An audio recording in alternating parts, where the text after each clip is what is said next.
Mi esposa ha estado enseñando acerca de un libro de la Biblia que se llama Ezequiel a lo largo de este año. Y hoy vamos a estudiar el capítulo 34, el cual es un capítulo desafiante, por llamarlo de alguna manera. Pero antes de leer, quiero darles un poco de contexto, o sea, ¿para quién se escribió esto? ¿Por qué se escribió esto? ¿Por qué? Porque la predicación, es decir, este mensaje que estoy comunicando en esta mañana es como un puente, ¿vale? Un puente que une lo que significaba ese mensaje allí, en esa época, para las personas de ese momento y lo que implica para nosotros hoy. No solamente es una clase pues de historia, sino realmente es que tenga sentido para nosotros. El libro de Ezequiel y el libro de Jeremías, que es el que estamos leyendo ahora, es un libro que se escribió en una época difícil, porque si bien la nación de Israel, el antiguo Israel, estaba viviendo decadencia hacía ya muchos años, pues en el momento en que estaban profetizando Jeremías y Ezequiel, esa decadencia aumentó, fue peor, y había una amenaza muy grande que era el imperio babilonio. Era como el Estados Unidos de esa época, ese país que está en todo el mundo, inmerso en todas las conversaciones y situaciones. Pero algo más fuerte estaba sucediendo dentro de la nación, y era que aunque la nación decía conocer a Dios, había un templo abierto y esas cosas, un sistema religioso funcionando, muy pocas personas realmente tenían una relación con Dios, muy pocas personas, aún mejor, estaban obedeciendo y respetando lo que la Biblia dice. Es decir, que era una época donde no habían cambios espirituales, donde no había espiritualidad, había religión pero no espiritualidad. Y también era una época sin cambios sociales. Cuando uno lee estos textos, no solamente habla del problema de la idolatría, sino también habla del problema de una nación que oprimía al pobre, que abusaba de los vulnerables. Y en medio de esta situación, pues hay dos profetas. Uno que estamos leyendo como iglesia a diario, que es Jeremías, que es un ministerio larguísimo, que ocupó muchas épocas, lo hizo desde muy joven y que curiosamente muy poco escribía. Ya sabemos que quien escribía, lo leímos ayer creo, Baruch, ¿cierto? Y también me parece que es un poco desordenado, ¿no? Él está hablando del día de hoy para él y de repente se acuerda de algo de hace años. Creo que es vallecaucano, Jeremías, ¿cierto? Empieza a dar muchas vueltas, se acuerda, mira, y hice esta vuelta y la otra. Mientras Ezequiel sí era un poquito más bogotano, ¿no? Ezequiel era un tipo un poquito más joven y la gente de Israel estaba en dos territorios, estaba en su país, pero ya había una parte que había sido exiliada, que ahí estaba Ezequiel, en el exilio.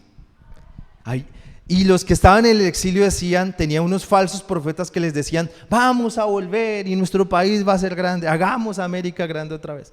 Y los que estaban en Israel tenían falsos profetas que decían, sí, vamos a ser grandes otra vez, no tenemos que cambiar, no importa, Dios nos quiere así como somos, y aunque eso es verdad, sí tenemos que cambiar y mejorar la vida.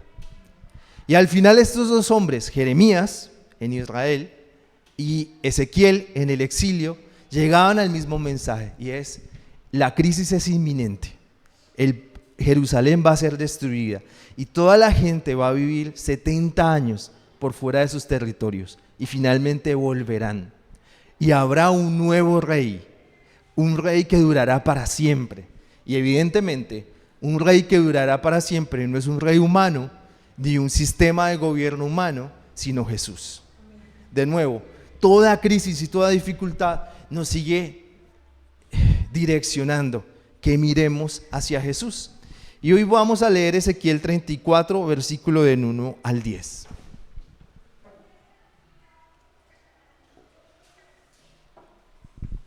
Dice, el Señor me dijo, hijo de hombre, profetiza sobre los pastores de Israel. Profetiza y dales este mensaje a los pastores. Así dice el Señor Dios, oigan, pastores de Israel, que solo se han estado cuidando a sí mismos. Esta frase es recurrente y es importante tenerla presente. Que se cuidan a sí mismos. ¿No se supone que los pastores cuidan el rebaño? Ustedes se comen el queso, usan la lana y matan a las ovejas más gordas, pero no cuidan el rebaño. Versículo 4. No fortalecen a la oveja débil, no cuidan a la enferma, ni curan a la que está herida. No van a traer a la que se descarría, ni buscan a las perdidas. Y hasta a las fuertes los abusaron y las trataron con crueldad. Las que han dispersado sin pastor, así que aquellas se han convertido en presa de los animales salvajes. Mis ovejas andan descarriadas por los montes y colinas. Han sido dispersadas por toda la faz de la tierra y nadie las ha ido a buscar. Así que, pastores, escuchen este mensaje del Señor. Prometo por mí mismo, dice el Señor Dios, que ustedes, pastores, serán castigados por haber tomado mis ovejas como un botín, por dejarlas sin pastor a merced de los animales salvajes, por ni siquiera haber tratado de ir a buscarlas, por ignorarlas y por cuidarse solo a sí mismos. Por lo tanto, pastores, escuchen este mensaje del Señor. Así dice el Señor Dios: miren, estoy contra estos pastores y les demandaré mis ovejas. Los echaré, no los dejaré pastorear mis ovejas nunca más. Rescataré mis ovejas de tus fauces y los pastores ya no se alimentarán de ellas. Ahí paramos. Entonces, si alguien lee esto mal, dice: oiga, este tipo está haciendo mala prensa de su propio gremio. Y la verdad también cae aquí a los pastores. Pero ¿qué significa esto? Era una cultura agrícola. Entonces tenía que darles una imagen de algo que entendieran. Y ese algo que entendieran, ¿qué eran? Pues como en las novenas, ¿cierto? Los pastores que cuidan las ovejas. Pero esos pastores para esa época representaban al rey, a los gobernantes, a los sacerdotes, a los profetas, que en vez de cuidar a las personas en una época crítica, ¿qué hicieron? Se cuidaban a sí mismos. Que fue lo que vimos, ¿sí o no? Cuando dijeron: vamos a cerrar los supermercados en marzo del 2020. ¿Qué se hizo mayoritariamente? Cuidarse a sí mismo y sobre todo el papel higiénico, más que los alimentos, ¿vale? Cuidarse a sí mismos, primero nosotros. Pero ¿qué significa para nosotros hoy? Y eso nos lo va a explicar Jesús un poco mejor. Pero significa que aquellas personas que estamos, ¿cómo decirlo? Porque no me gusta mucho esa palabra, a cargo de algo, de una empresa, de una iglesia, de una institución educativa, de una ONG, de cualquier cosa, ¿están para qué? ¿Para cuidar de sí mismos? Como para orientar y servir a los demás, ¿vale? Y eso Jesús nos lo va a explicar mucho mejor. Vamos a ir a Marcos, capítulo 10, versículo 35.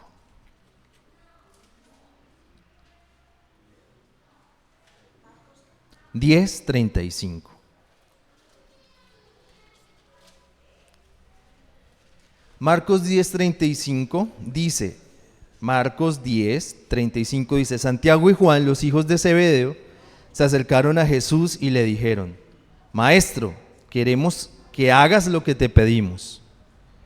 Jesús contestó: ¿qué quieres que haga? Ellos dijeron: concédenos el derecho de sentarnos contigo en la gloria de tu reino, uno a la derecha y otro a la izquierda. Jesús les respondió: ustedes no saben lo que están pidiendo. ¿Están dispuestos a beber de la misma copa de sufrimientos que yo voy a beber? ¿O pueden ser bautizados con el bautismo que yo voy a recibir?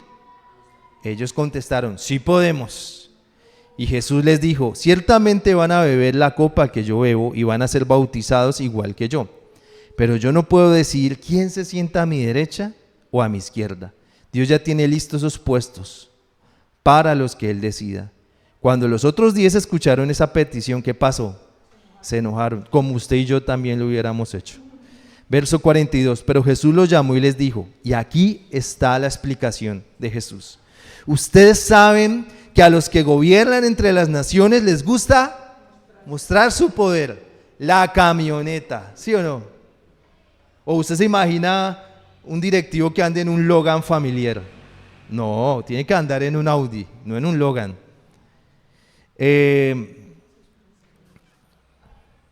Me perdí por estar diciendo bobadas. A sus principales dirigentes les gusta ejercer su autoridad sobre la gente. Aquí mando yo. Pero entre ustedes, ¿qué dice Jesús? No debe ser así. Más bien, el que quiera ser más importante entre ustedes debe hacerse su siervo. El que quiera ser el número uno entre ustedes debe ser el esclavo de todos. Porque ni aún el Hijo del Hombre vino para que le sirvieran, sino a servir a los demás y dar su vida en rescate por muchos. Ese es Jesús. Y eso es emocionante, porque eso implica un cambio muy fuerte en cómo vemos las iglesias. Y lo tratamos de ejemplificar ahora. Lo tradicional es que le digamos a la gente, pasen al frente para que alguien les imponga las manos. Pero nosotros creemos que todo el mundo puede participar y que unos por otros pueden orar y tiene el mismo efecto, porque el Espíritu es el mismo para todos. Nosotros creemos, ojalá tuviéramos cada vez más autoridades civiles, autoridades empresariales que estén dispuestos a servir sin esperar nada a cambio. Y aquí quiero contar una historia del fundador del Éxito. Es una historia muy vieja. El tipo tenía un empleado que estaba a punto de perder su casa. Y el fundador del Éxito lo que hizo fue llamar a los abogados que hacían esas cosas. Y por favor, deme una cita, o sea, un abogado ahí X, y que le diera una cita al gerente del Éxito. Bueno, sí. Y el gerente del Éxito dice, mire, yo tengo un empleado y ustedes le van a quitar la casa. Él es una buena persona, pero desordenadito con la plata. Entonces vamos a hacer lo siguiente. Yo le voy a pagar esa deuda, pero él no lo puede saber. Pero ustedes no se la van a perdonar, sino que lo van a llamar y le van a decir, mire, su deuda se refinanció, tiene que cumplirnos. Y todas esas cuotas que él pague, ¿para dónde van? Para la fundación. Para la fundación, pues que ellos tienen, que ayudan a niños y todas esas cosas. Ese cuento se supo ya después de muerto el hombre, 20 años después de que había muerto. O sea, él tiene la autoridad. ¿Qué puede decir? En mi empresa no puede haber gente desordenada financiera, echen ese tipo, ¿cierto? No, es desordenadito, lo vamos a ayudar, pero no le vamos a regalar nada. ¿Sí ven? Eso es un buen ejemplo de lo que hace alguien que sigue esta idea de Jesús. Ayuda, pero puso un anuncio en la empresa, ¿le pagamos la deuda? No, servimos sin esperar nada a cambio. ¿Sí? Mi esposa y yo alguna vez en Bogotá supimos de una familia que estaba en dificultades, pero no teníamos mucha cercanía con ellos.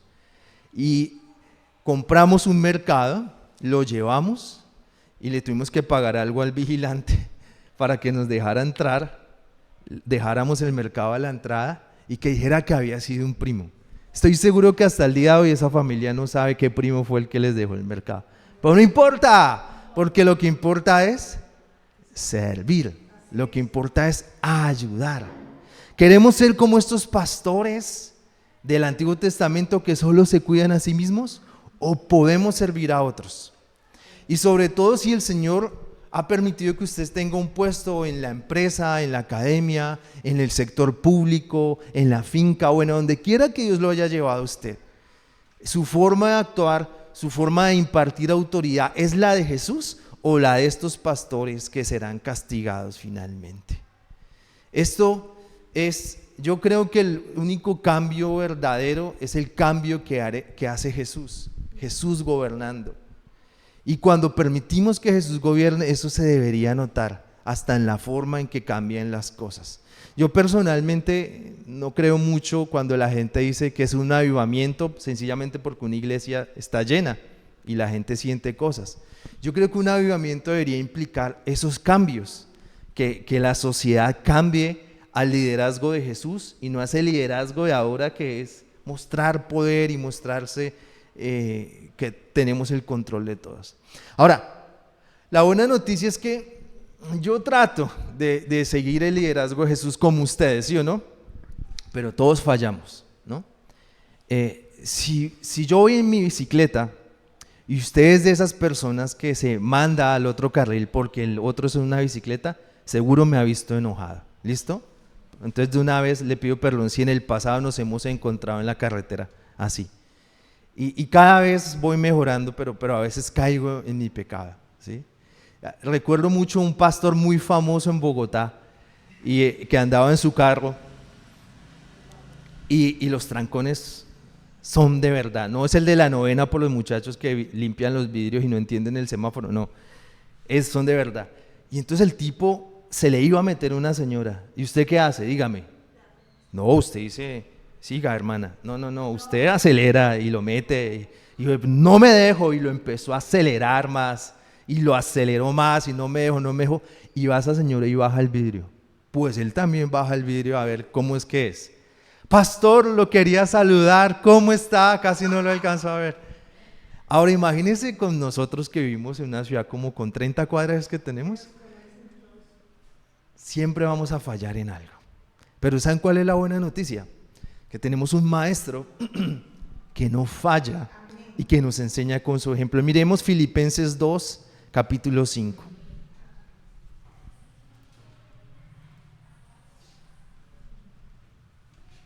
Filipenses 2, 5. Sería muy triste decirles, piensen como yo, actúen como Daniel, ¿cierto? Sería tan infame como decirles, aquí solo se reciben personas que siguen a millonarios.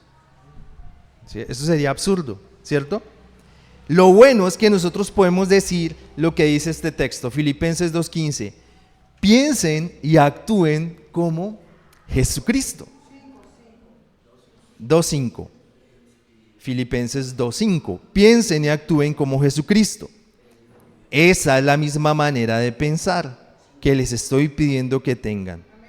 Él era como Dios en todo sentido, pero no se aprovechó de ser igual a Dios. Al contrario, Él se quitó ese honor, aceptó hacerse un siervo y nacer como un ser humano, al vivir como hombre. Se humilló a sí mismo y fue obediente al extremo de morir en la cruz. Por eso Dios le dio el más alto honor y el nombre que está sobre todos los nombres, para que se arrodillen ante Jesús los que están en el cielo, en la tierra y debajo de la tierra, y para que todos reconozcan que Jesucristo es el Señor, dando así honra a Dios Padre. Jesucristo ocupa el lugar más alto en la creación, pero antes de ocuparlo, decidió ocupar ¿qué? El lugar más bajo, el lugar de servicio, que lo llevó a morir injustamente por nosotros. Esta es la historia del Evangelio. Nosotros, los seres humanos, sin importar lo buenos que nos creamos, siempre fallaremos. Siempre fallamos. Y tenemos una sola esperanza. No son nuestras buenas obras, no son nuestras buenas intenciones. Nuestra esperanza es confiar y tener fe en este Cristo. En este Cristo que se humilló a sí mismo. Ya que se humilló a sí mismo, y tener la fe en Él nos evitará ser de los malos pastores, ser de esas personas que simplemente se cuidan a sí mismos. Vamos a volver a Ezequiel 34, porque Ezequiel 34, versículo 11, nos muestra que este texto no solamente habla de malos pastores, sino habla del buen pastor.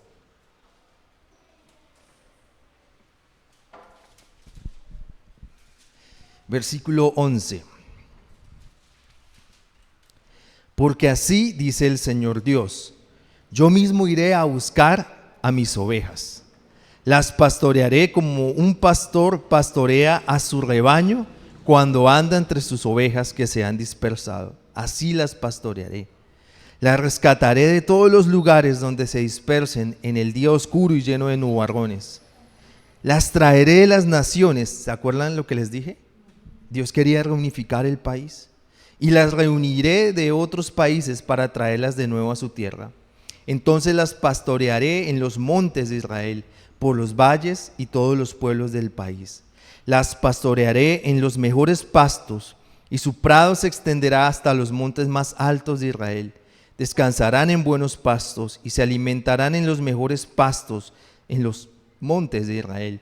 Yo mismo cuidaré a mis ovejas, las haré reposar. ¿Qué dice ahí? Yo mismo cuidaré a mis ovejas, las haré reposar. Un momento, ¿cómo así?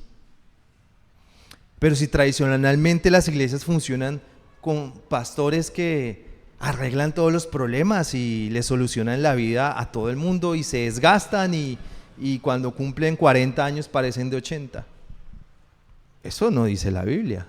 ¿Qué dice la Biblia? Yo mismo cuidaré. ¿Y quién es yo mismo? El Padre. Sería muy triste si yo les dijera en esta mañana que yo me encargaré de resolverles el año. ¿Eso no les parece como decepcionante? Eso es como el que pone todas sus fuerzas en el nuevo alcalde, o en el presidente, o en el Congreso, o en la selección Colombia. Esa me va a arreglar el año. ¿A quién le dieron un pesito más porque le ganó a Brasil? A nadie, ¿cierto? Igual tocó trabajar. ¿A quién le dieron más plata porque ganó fulano o perdió fulano en las elecciones? A nadie. Igual tenemos que trabajar.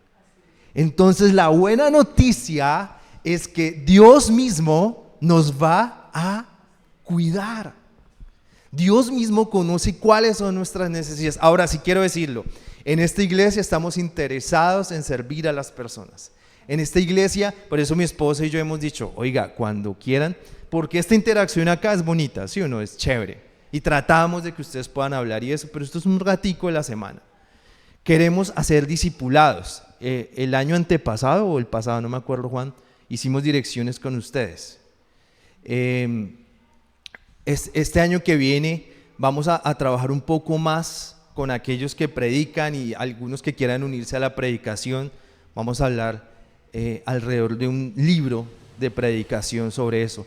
Para las personas que nos acompañen y se van a unir de aquí a enero, en febrero vamos a iniciar otro proceso de discipulado. En esta iglesia las preguntas son bienvenidas y debe haber espacios para que se hagan las preguntas y comprendamos y construyamos esta fe juntos. En esta iglesia estamos interesados en tomarnos un café.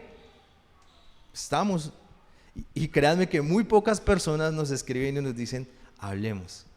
Es muy triste cuando las personas nos escriben, esto se estalló, ¿cierto? Ahí sí es como el CTI, es ir a hacer un levantamiento, o sea, no hay nada que hacer.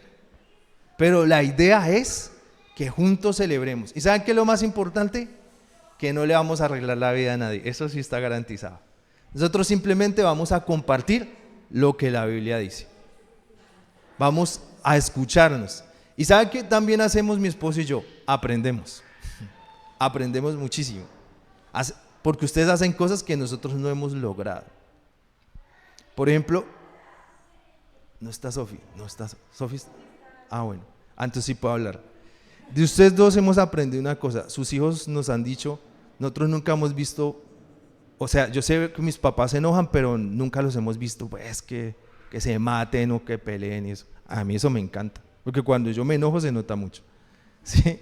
Entonces, de eso aprendimos. Ustedes no nos lo dijeron porque no hemos tomado café, pero sus hijos nos lo contaron en un café. Entonces siempre estamos aprendiendo algo. Oiga, yo quisiera tener eso. ¿Sí? Yo quisiera tener eso. Ahora, no solamente es una interacción, los pastores y la gente, entre la gente también lo pueden hacer. Cómo escuchar, cómo cuidar, cómo responder dudas, cómo acercarlos un poquito más. Muy bien, muy bien.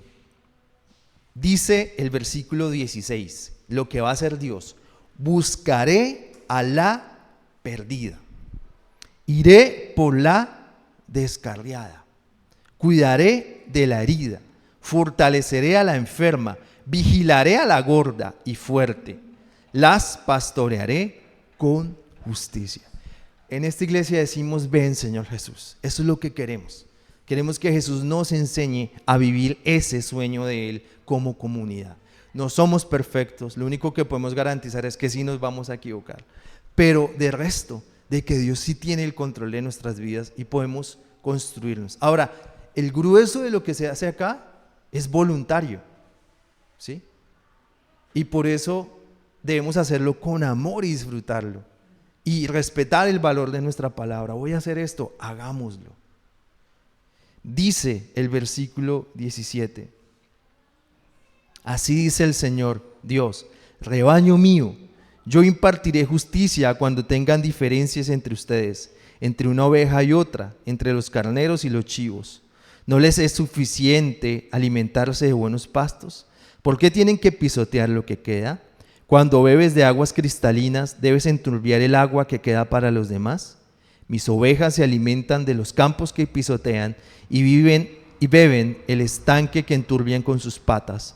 Por lo tanto, dice el Señor Dios, yo seré quien juzgue entre las gordas y las flacas, porque ustedes se han empujado con el costado y la espalda, y han atacado a cornadas a los débiles y hasta dispersarlas. Pero yo rescataré a mis ovejas y ya no serán su presa. Yo impartiré justicia entre una oveja y otra. Entonces asignaré a mi siervo como su pastor y él las apacentará. Un descendiente de David las pastoreará. Él será su pastor. Wow. No solamente habían malos pastores, también había malas ovejas. ¿Qué hacían estas? Yo no sé si ustedes sepan esto, pero las ovejas no comen cualquier pasto, ¿sí? Un pasto fresco, tierno. Y tampoco beben así, ¿sí? No, sequía podría, no. ¿Qué pasaba con las gorditas que se hacían adelante? Se llevaban el mejor pasto. Y cuando bebían decía, esas flacas que revolcaban el agua. Y las flaquitas, pues el sistema daba círculos y vivía así, la condición natural. ¿Qué pasa con nosotros? Estamos trabajando en equipo para que aquellos que están flaquitos, evidentemente yo no, puedan subir de peso, para que puedan animar. Esta mañana escuché la visión 2023, que vamos a volver a compartirla, hace un año precisamente. Y decía que aquí había una prohibición. Créanme, aquí hay una prohibición. ¿Alguien se acuerda cuál es la prohibición?